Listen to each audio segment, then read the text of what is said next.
বন্ধুরা কেমন আছেন সবাই? আজকে আমি এসেছি বাংলাদেশের সবচেয়ে নতুন সবচেয়ে স্পোর্টি সুপার বাইক নিয়ে। যে বাইকটা দেখলেই লোকে বলে এটা কি সত্যি ইয়ামাহার? এত আগুন কোথায় পেলেন?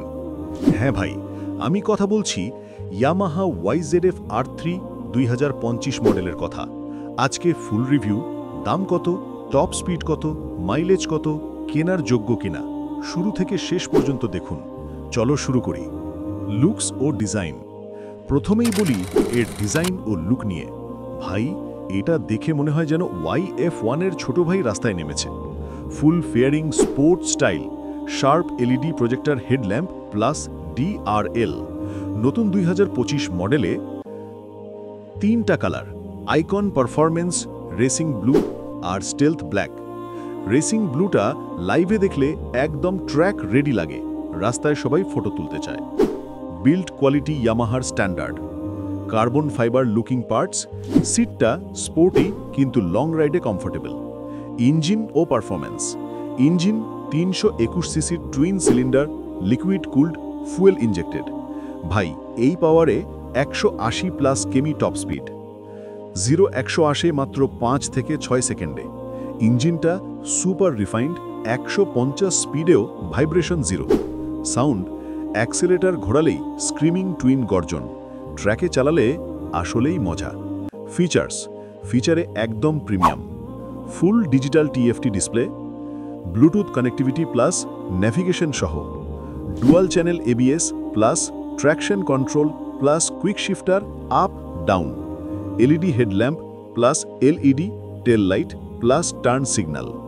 স্লিপার ক্লাচ, সামনে 298 মিলিমিটার ডিস্ক, পেছনে 220 মিলিমিটার। টায়ার, সামনে 110/70/17, পেছনে 140/70/17। গ্রিপ অসাধারণ। মাইলেজ ও খরচ।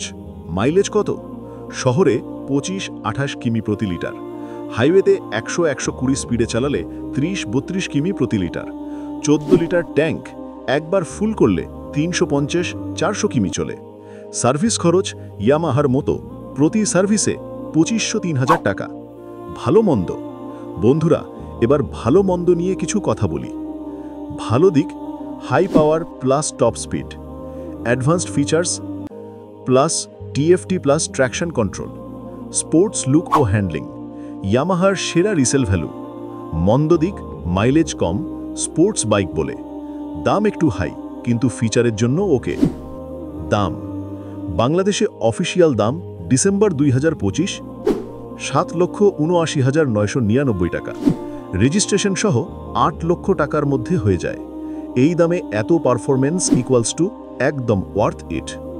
তো ভাইয়েরা, আমার মতে যারা স্পোর্টস রাইডিং প্লাস ট্র্যাক অভিজ্ঞতা চান আর যারা বছরের পর বছর চালাবেন, তাদের জন্য YZF R3 এখন টপ চয়েস।